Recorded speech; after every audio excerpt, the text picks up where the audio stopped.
અમે અમેરિકા એટલાન્ટાથી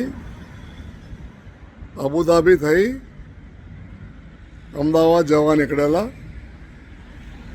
રસ્તામાં ઈરાન અને અમેરિકા વચ્ચે જે બોમ્બમારો ચાલુ થયો તેના કારણે અમારી ફ્લાઇટ અબુધાબીની જગ્યાએ ઇસ્તાનબુલ ડાયવર્ટ કરવામાં આવેલી.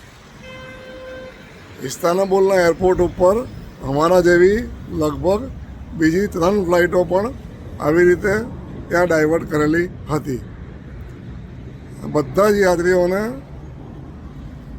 ઇસ્તાનબુલના વિઝા લઈ અને બધી એરલાઇન્સ દ્વારા હોટલોમાં રાખવામાં આવેલા છે.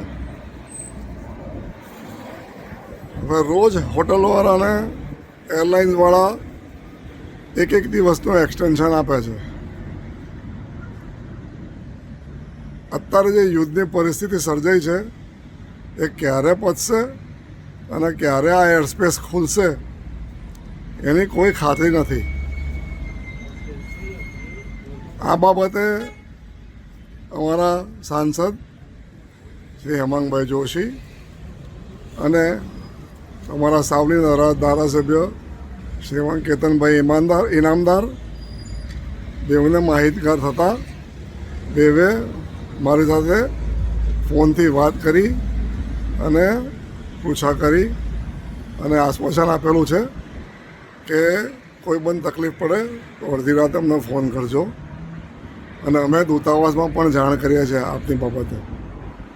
કેતનભાઈએ વધુમાં એવી ચિંતા વ્યક્ત કરી કે કાલ ઉઠીને એરલાઇન્સવાળા જો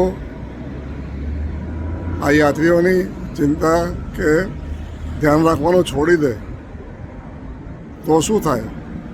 એ બાબતે કેતનભાઈએ સાંસદશ્રીને રજૂઆત કરવાનું કહ્યું છે અને આપણું ભારતીય દૂતાવાસ આ બાબતે આ યાત્રીઓની યાદી મેળવી અને એમની ચિંતા કરે એ માટે એમને ચિંતા વ્યક્ત કરી છે.